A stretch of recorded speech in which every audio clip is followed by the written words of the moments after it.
Vamos a leer el versículo en el cual vamos a tener la palabra y el mensaje en el día de hoy.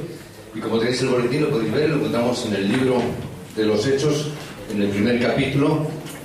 Hoy también en la escuela de obreros y líderes, que nos hablaba también a través de esta palabra, Hechos 1:8. Creo que todos conocemos este texto, o cuanto menos casi todos, ¿verdad? Hechos 1:8, ¿lo tenéis? ¿Lo leemos todos a una voz juntos? ¿Podemos leerlo todos a una voz? ¿Sí? ¿Lo tenéis? Hechos 1:8. Dice así la palabra del Señor, todos juntos. Pero recibiréis poder cuando haya venido sobre vosotros el Espíritu Santo, y me seréis testigos en Jerusalén, en toda Judea, en Samaria y hasta el último de la tierra. Que el Señor añada su bendición a su palabra. Hoy, como decía en la escuela de obreros líderes, hoy hablamos sobre los obreros maduros, ¿verdad?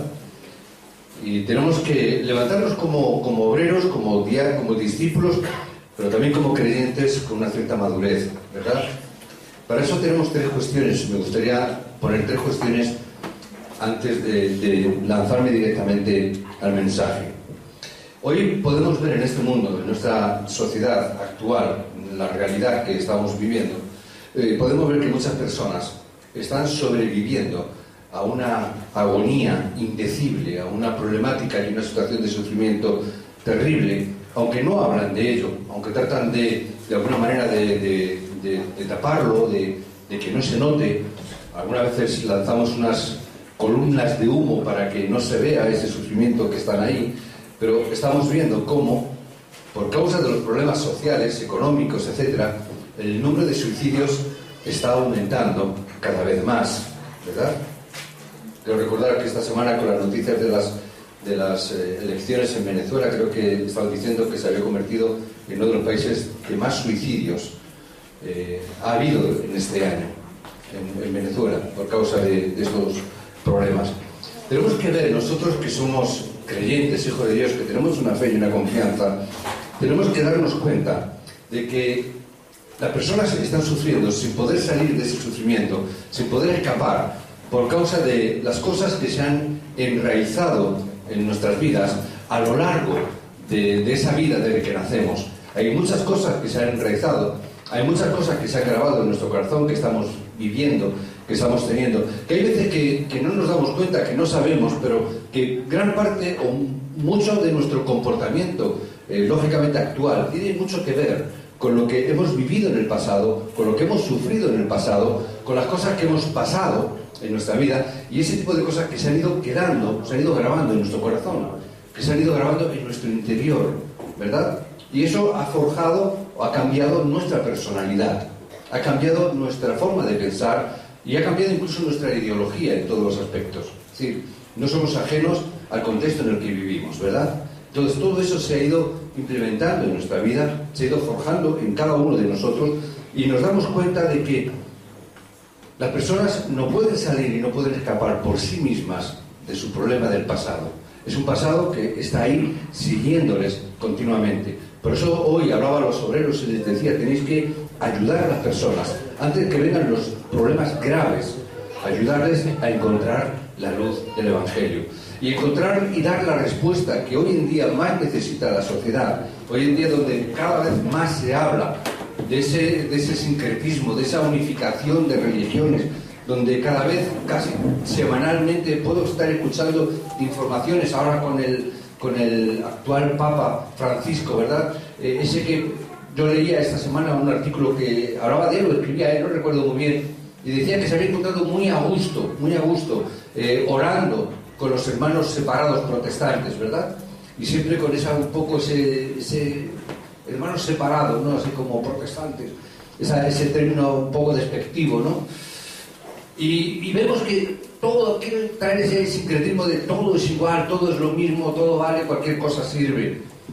Pero lo que tenemos que tener claro, y nosotros tenemos que ayudar a las personas y a la gente a entender, que la única solución es solo Jesucristo.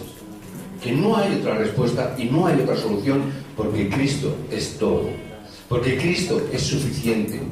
Porque Cristo es completo. Entonces, solo podemos encontrar esta respuesta de nuestro pasado, de lo que se ha enraizado en nuestros corazones, de lo que hay en nosotros, solamente a través de Cristo. Pero también, si nos fijamos, la segunda cuestión es que nos damos cuenta de que hay muchos creyentes que están vagando sin rumbo. Hay muchos creyentes que van de iglesia en iglesia, incapaces de encontrar respuestas en sus vidas. Van buscando y no les convence ninguna iglesia. Van buscando y van buscando y van buscando y no encuentran ninguna respuesta. Van a los cultos, dan culto, dan ofrenda, pero se sienten totalmente perdidos. Tenemos que, como creyentes, proporcionarles una solución a su presente, que no pueden salir de este problema. Y hay que invitarles, y tenemos que invitarles a que permanezcan en una vida de discipulado. Y tenemos que hacerles ver que es necesario que si no entran dentro del discipulado, dentro de esa palabra del Evangelio, no resolverán su problema del hoy. Que incluso sus descendientes deben también entrar dentro de esta vida.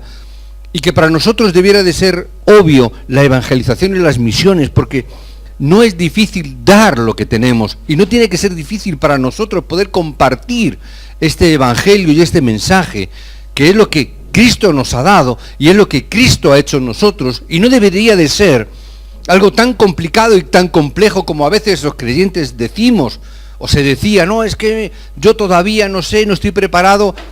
No estás preparado para decir lo que Dios ha hecho en tu vida. No te falta ninguna cosa más, simplemente levantar el testimonio de lo que Dios ha hecho en tu vida. Lo que tengo, te doy, decía Pedro. Si no lo tienes, es evidente, no lo puedes dar, pero si tú tienes evangelio, si tienes a Cristo en tu interior, si tú has recibido la gracia del evangelio, tú puedes dar esa misma gracia a las personas que hay alrededor de ti. No hace falta ser un catedrático en teología ni nada de eso, simplemente lo que tengo te doy. Amén. Es algo tan sencillo. Si yo tengo economía, puedo darte economía, pero si no la tengo, no te la puedo dar. Pero si tuviera, es fácil, ¿verdad? Simplemente echar la mano al bolsillo y sacarla. Si la tienes, ¿qué problema hay? Si tienes a Cristo, ¿qué problema hay en compartirlo? Simplemente es lo que tienes, darlo. El problema muchas veces fundamental es el texto que hoy hemos leído. Tenemos que encontrar esa solución fundamental al problema del presente y del futuro. Y muchas veces decimos la respuesta es la llenura del Espíritu Santo. Y yo hoy quería decir, no es tanto la llenura del Espíritu Santo, sino que previamente a ello, yo tengo que saber cuál es el método, la forma, la manera de ser lleno del Espíritu Santo. ¿Cómo, de qué manera yo puedo ser lleno del Espíritu Santo? ¿A quién me tengo que acercar para recibir esa gracia? ¿Y de qué manera yo la voy a recibir? Porque de lo contrario, nuestro futuro no va a terminar en un lugar correcto. Terminaremos en cualquier otro sitio, pero que no será en el lugar que Dios tiene para nosotros. Por lo tanto, tenemos que traer esa solución al problema del futuro. ¿Por qué? Porque tenemos muchas cosas que hacer. Y cuantas más cosas tenemos que hacer, más me di cuenta de mis limitaciones. Más me di cuenta de que yo necesito la gracia y el poder del Espíritu Santo en mi vida. Amén. Por eso es que nos da esta palabra, seréis llenos del Espíritu Santo. Por eso es que si somos sinceros, si somos veraces, veremos estas cuestiones que son fáciles, que son sencillas, que los problemas espirituales, yo tengo que saber solamente esto, que los problemas espirituales no pueden ser solucionados sin Cristo. Que por mucho que yo quiera hacer, yo no voy a poder encontrar esa situación. Y lo que me daré cuenta es que cuando yo puedo entender el mensaje de Cristo y puedo decir que para mí Cristo es suficiente y lo es todo, entonces me di cuenta que puedo desechar todo lo demás, excepto Cristo. Como muchas veces digo, yo puedo perder todo, cualquier cosa puedo perder. Lo único que no puedo perder es el pacto de Cristo. Porque en el momento que yo pierdo este pacto, lo pierdo todo. Pero si yo tengo este pacto de Cristo, yo puedo vencer cualquier oposición. Si yo tengo este pacto de Cristo, yo puedo vencer toda obra espiritual, cualquier obra de oscuridad que se levante, yo puedo vencerla. Porque Cristo, el pacto eterno, está conmigo. Amén. El problema es que muchas personas, y la mayoría de la gente, se embriaga en todas las demás cosas. Lo que Pablo decía, que todo lo tengo por basura. Bueno, pues esa basura es lo que muchas personas están buscando en el día de hoy. Y se embriagan de todo eso, del éxito, del conocimiento, de la posición social, de la economía. Se embriagan de todas estas cosas.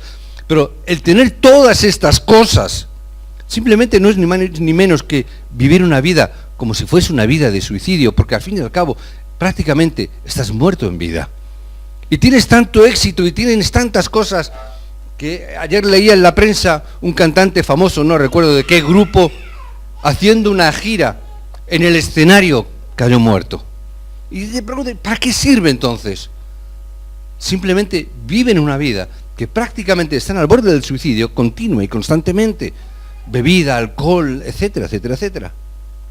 Ese es el problema que las personas no pueden solventar ni solucionar por sí mismos. Por eso nosotros tenemos que disfrutar de las bendiciones del Evangelio. Tenemos que saborear, decíamos en esta mañana, tenemos que saborear el Evangelio. Tenemos que experimentar, degustar, descubrir el placer de este Evangelio que es único en nosotros. Que solamente nosotros, aquellos hijos de Dios, que Dios nos ha dado la bendición de recibir este poder, y seréis llenos del Espíritu Santo y me seréis testigos hasta el último de la tierra. Señor nos ha llamado para que seamos testigos hasta el último de la tierra. ¿Testigos de qué? De la obra que Cristo ha hecho en ti y en mí. Ahora, para llegar a ese punto, y quiero entrar ya en el mensaje, yo necesito Gálatas 2:20. ¿Amén? Gálatas 2:20. ¿Qué significa? Necesito dejar de ser yo mismo para que Cristo sea en mí. Es decir, yo necesito cambiar. Mi vida tiene que girar, tiene que cambiar. Total y constantemente. No solamente un aspecto externo, no solamente un aspecto cosmetológico, no solamente un aspecto donde solamente se nos vea las imágenes de fuera y la gente nos diga qué buena persona es. No es solamente decir qué bueno es porque da ofrenda o qué bueno es porque, mira, está dando limosna a un pobre, que está bien, claro que está bien. Pero el cambio tiene que ser un cambio de tu personalidad, de tu carácter, de tu interior. El cambio es un cambio de dentro hacia afuera. Cuando nosotros recibimos esta palabra, cuando nosotros realmente somos capaces de poder llegar a entender, ya no vivo yo, mas Cristo es el que vive en mí. Y no solamente que vive en mí, sino que vive su obra y su vida a través de mí. Es cuando hay un cambio, incluso de pensamiento. Hace unos domingos hablábamos de esto. Tiene que cambiar mi forma de pensar. ¿Por qué? Porque mi forma de pensar, como decía al principio, está basada en todas las cosas que se han ido enraizando y arraigando en mi vida, en mi corazón durante años. Todas esas experiencias que he vivido ha ido forjando en mí una forma de pensar que no tiene nada que ver con el Evangelio. Una forma de pensar que está totalmente llevada a cabo por lo que vemos y por lo que estamos escuchando continua y constantemente. Hoy en día no hacemos nada más que escuchar información de todos los lugares. Escuchamos a través de la prensa, de la radio, de la televisión, del internet. Estamos continuamente recibiendo información, continuamente.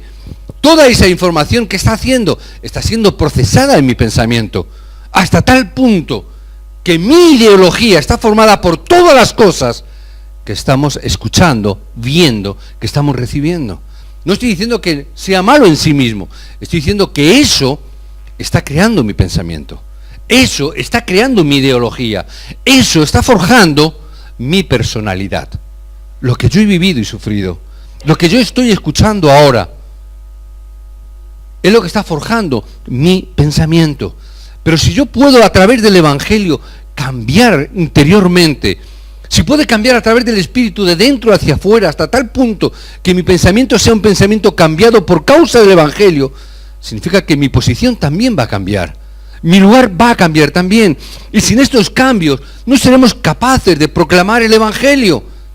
Porque no seremos diferentes a la gente de fuera. No seremos diferentes a la gente del mundo.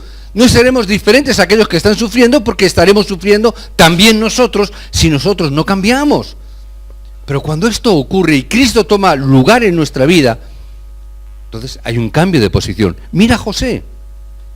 José, ¿qué era? Un simple esclavo. Pero un simple esclavo que se convirtió en el amo de la casa prácticamente. Un esclavo que gobernaba la casa. José era un preso, pero de preso cambió su posición ¿a qué? A gobernador de Egipto. Hubo un cambio. Sadrach, Mesach y Abed-Negó fueron colocados en una posición más alta en aquella región porque ellos tomaron esta palabra y creyeron en Dios, que Dios podía cambiar su vida. Hubo un cambio de pensamiento y hubo un cambio de posición también. Ya no es solamente que estaban encerrados, sino que se convirtieron en líderes, lo pusieron en los lugares más altos de esa región. Y vemos cómo también Daniel, después de que Dios lo salvó de esa cueva de los leones y le hizo cerrar la boca, fue nombrado gobernador de aquella tierra. Hay un cambio en las personas. Tenemos que cambiar nuestra forma de pensar para poder cambiar también nuestra posición. Tiene que haber un cambio de pensamiento para que haya un cambio de actitud. Nosotros hay veces que queremos ver cambios en nuestro exterior, pero no queremos cambiar nosotros. Y yo te digo una cosa, esto es imposible. Para que las cosas cambien, tienes que empezar a cambiar tú mismo en primer lugar. Si tú no cambias, las cosas no van a cambiar, porque tus ojos van a ser los mismos. No importa lo que ocurra, pero tu pensamiento, tus ojos, tu actitud es la misma. Si no hay un cambio, siempre vas a ver el problema. Si no hay un cambio dentro de ti, siempre vas a ver la paja en el ojo de tu hermano. Siempre. Cuando hay un cambio, vas a ver la viga que hay en tu ojo. Amén. Hay un cambio totalmente en la realidad de la persona. Y cuando ocurre este cambio, cuando realmente ese cambio es genuino, cuando ese cambio es de dentro hacia afuera, cuando Cristo toma el control de la vida, es cuando entonces podemos ver el futuro. Podemos ver más allá de nuestro presente. No estoy hablando de adivinos, no estoy hablando de bolas de cristal, no estoy hablando de ir a visitar futurólogos de estos, ni nada de esto. Simplemente yo tengo que ver lo que Dios va a hacer, que dice la palabra. Joel 2:28 dio una palabra: vuestros hijos tendrán visiones, vuestros ancianos tendrán sueños. Qué palabra tan preciosa para los que ya somos mayores, ¿verdad? Que todavía siendo ya mayores, ¿verdad? Y ya me dirijo a los que pasamos de cierta edad, todavía tenemos la esperanza de tener sueños. Tú sabes que son las personas mayores, lo primero que pierden son los sueños, porque parece que no hay futuro. Pero Dios nos está dando la posibilidad de tener sueños, los jóvenes de tener visiones, de lo que Dios va a hacer a través de nosotros. Y Dios dio esta palabra a través de Joel. Pero vemos como en Hechos 2:17, 2:17, vemos cómo esta palabra se cumplió en el aposento alto de la casa de Marcos. Vemos cómo esta palabra se cumplió. Lo que dijo en el pasado se cumplió en el presente. Por eso Pablo pudo tener una palabra. Y él dijo: yo puedo y tengo que ver Roma. Y él vio esta situación y él sabía que iba a pasar esto. Simplemente tienes que aferrarte al pacto, tienes que aferrarte a la palabra. Pero Pablo en Hechos 19:21, ¿qué estaba diciendo? Tengo que ver Roma también, tengo que ir hasta este lugar. Y cuando ya esta palabra, Dios cita a Pablo. Dios no le mandó a Pablo ir a Roma, ¿os acordáis? Sino que Pablo entendió la visión. Es necesario, tengo que ir a Roma. Dios cita la palabra de Pablo y fue cuando fue a Roma para estar delante de César. ¿Por qué? Fue capaz de ver el futuro. No le dijo cómo tenía que ir, ¿verdad? ¿Os acordáis de esta mañana? No le dijo si iba a ir en caballo, en carro. No le dijo si iba a ir en barco. Pero Pablo sabía que tenía que ir a Roma. Ahora, ¿cómo fue a Roma? ¿Os acordáis cómo fue a Roma? Fue en barco, en un transatlántico.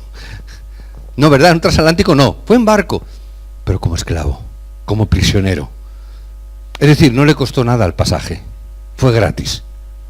¿Amén? Porque vio la visión, vio la dirección, entendió cuál era el corazón de Dios.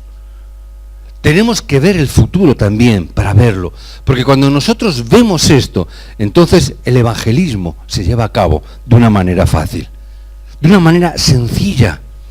Pero ¿cómo lo va a hacer? Tiene que hacerlo a través de los obreros, a través de los creyentes, a través de los hijos de Dios que entienden esta palabra y que se levantan con esta palabra. Y en esa continuación es cuando se empiezan a levantar las iglesias regionales. Y necesitamos orar para que los obreros se levanten y que los obreros establezcan las iglesias regionales en cada campo, en cada región, de Parla y de Madrid. Y tenemos que levantar esos obreros, porque es con los obreros con los que Dios va a hacer esta obra en España, esta obra en Madrid. Y veremos cómo luego los discípulos se unirán en sí mismos y traerán la unidad, sin necesidad de hacer ninguna otra cosa. Pero que si no lo hacemos, las fuerzas de la oscuridad se derrumbarán todo lo que hay a nuestro alrededor. Y si nosotros no nos levantamos, La oscuridad que hay a nuestro alrededor se levantará. Y si nosotros no conquistamos, en nuestro lugar de trabajo seremos conquistados por este mundo. Y necesitamos esa gracia y necesitamos ese poder del Espíritu Santo para que las misiones se estén realizando, para que las obras se estén llevando. Y vemos que cuando el obrero se da cuenta de esto y puede ver este mensaje y este evangelio, los hombres y mujeres de Dios son capaces de invertir sus vidas por causa del evangelio. Cuando uno entiende esta palabra, cuando uno recibe esta palabra. Y ahí es donde se levanta entonces la unidad del pueblo de Dios. Hoy estamos en épocas de elecciones, entramos en las elecciones y vemos los diferentes partidos, unos por un lado, otros por otro, la derecha, la izquierda, el centro derecha, el centro izquierda. Hay algunos que ya dicen que no saben de dónde son. Hay tantos pensamientos, tantos partidos políticos. El otro día me llegó la propaganda de los partidos y miré cuántos partidos políticos, cuántos pensamientos diferentes. Yo digo, ¿cómo es posible tantos partidos políticos? De los que no se oyen ni siquiera por televisión, pero que luego aparecen en las hojitas de votación. Chiquicientos partidos. ¿Qué significa eso? No digo que esté ni bien ni mal, simplemente lo hay. ¿Pero qué significa eso?